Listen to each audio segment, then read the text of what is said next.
जय हिंद एवरीवन। सो आजकल प्राय नेट खुलले देखा जाए যে সাপের কামড়ে কেউ মারা গেল বা বেশিরভাগ সাপের কামড়ে। আর রিসেন্টলি উত্তরপ্রদেশের এক স্টেট লেভেলের প্লেয়ার, স্টেট বা ন্যাশনাল লেভেলের প্লেয়ার, কাবাডি প্লেয়ার, 22 বছর বয়স, আমার বয়সী ছেলে, বাট খুবই একটা ভালো পজিশনে ছিল, খুব ভালো খেলোয়াড় ছিল, কিন্তু সে তার নিজের অবহেলায় তার প্রাণ চলে গেল। কী কেস? কেসটা এটুকু যে একটা ছোট্ট কুকুরের বাচ্চা হয়তো নালিতে বা কোথাও পড়ে গেছিলো, সে তাকে রেস্কিউ করে। তো রেস্কিউ করার সময় ওই কুকুর বাচ্চাটির নখ ওই ছেলেটার হাতে অল্প স্ক্র্যাচ হয়। তো সে ওই যে স্ক্র্যাচ হয়েছিল ওই স্ক্র্যাচটাকে কোনো গুরুত্ব দেয়নি। মানে এমন না যে স্ক্র্যাচ হয়ে যাওয়ার পর সে হাসপাতালে গেল বা কোনো ডাক্তারের কাছে গেল আর অ্যান্টি রেবিস ভ্যাকসিন যেটা হয় সেটা নিল, সেরকম কিছু করেনি। 3 মাস পর তার মধ্যে র্যাবিসের যে প্রভাব, যে রিয়াকশান, সেটা দেখা দিচ্ছিল।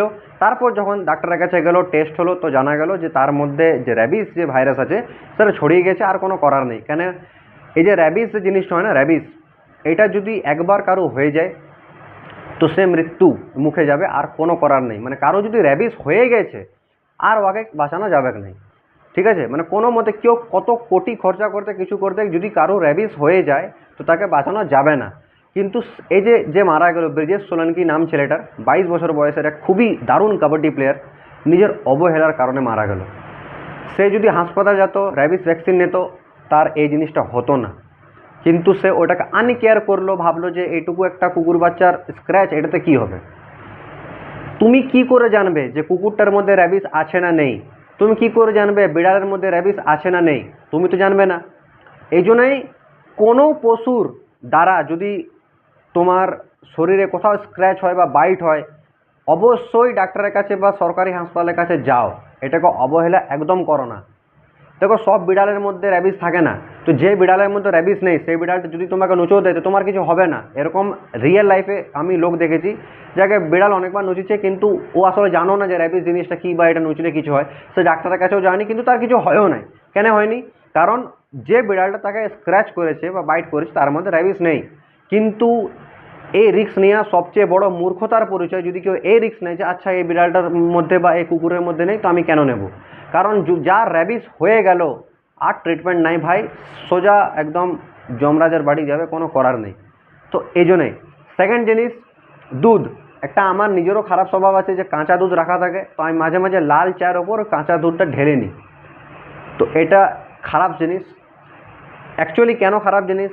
কোনো কোনো ধরো আছে, যদি ওটা রেয়ার কেস, বাট হ্যাঁ রিস্ক আছে, পটেন্সিয়াল রিস্ক আছে। এই জন্যই বলছি, কোনো গরু আছে, ঠিক আছে, গরুটাকে কোনো ডগ ধরে নাও, যার মধ্যে র্যাবিস ইনফেক্টেড ডগ, গরু ওকে বাইট করেছে, ঠিক? এবারে ওই দুধটা আমরা নিলাম, কেউ তো জানতে পারবে না যে ভাই এটা ইনফেক্টেড আছে। এবারে ওই দুধটা কেউ যদি কাঁচা খায় তো তার মধ্যেও র্যাবিস ভাইরাস গেল। সে তো জানবেও না যে আমার মধ্যে র্যাবিস ভাইরাস গেল, কারণ সে তো ভাববে আমি দুধ খেয়েছি। এই রিসেন্ট এরকম কেস হয়েছে নয়ডা, উত্তরপ্রদেশের নয়ডাতে একটা মেয়ে কাঁচা দুধ খেয়েছিল আর ওই দুধটা র্যাবিস ইনফেক্টেড ছিল নাকি। সে মেয়েটা অবস্থা এত খারাপ, ফেসবুকে জাস্ট কিছুক্ষণ আগে ভিডিওটা দেখলাম, তখন ভাবলাম একটা ভিডিও বানাই। মানে ওর হাত পা বাঁধে একটা বেডের মধ্যে রাখা আছে আর পুরো ছটপটাচ্ছে মেয়েটা, একদম মুখ থেকে ঝাঁক বেরোচ্ছে আর কীরকম একটা হারকাত করছে, মানে ছটপটাচ্ছে র্যাবিসের তোমার রিয়াকশানে। তো দুধের মধ্যে যদি কোনো ভাইরাস থাকো তো ওটাকে আমাদেরকে ফুটিয়ে খেতে হয়, যদি দুধ মানে যদি গরু থেকে নিচ্ছি। কিন্তু এই যে প্যাকেটের দুধগুলো হয় না, সেটাকে তুমি যদি নাও ফুটাও কোনো অসুবিধা নেই, কেন ওটা পাস্চুরাইজড করা থাকে, মানে ওর মধ্যে কোনো টাইপের খারাপ ভাইরাস বা কিছু থাকে না। তো এই জন্যই যে প্যাকেটে দুধ হয়, আমুল হলো, আশীর্বাদ হলো, সুধা হলো, এই যে প্যাকেটে দুধগুলো হয় যেটা 500 লিটারের দুধ পাওয়া যায়, যদি ওইগুলো কেউ ডাইরেক্ট প্যাকেট থেকে কনজিউম করে, ডাইরেক্ট খায়, কোনো অসুবিধা নেই।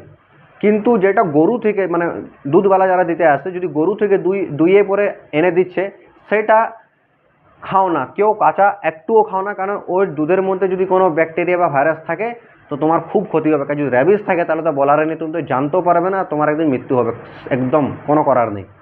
তো এই জন্যে বাঁদরের বাইট হোক বা কোনো শিয়াল কিছু কুকুর বিড়াল কারো যদি বাইট হোক বা স্ক্র্যাচ হোক সেটাকে অবহেলা করো না।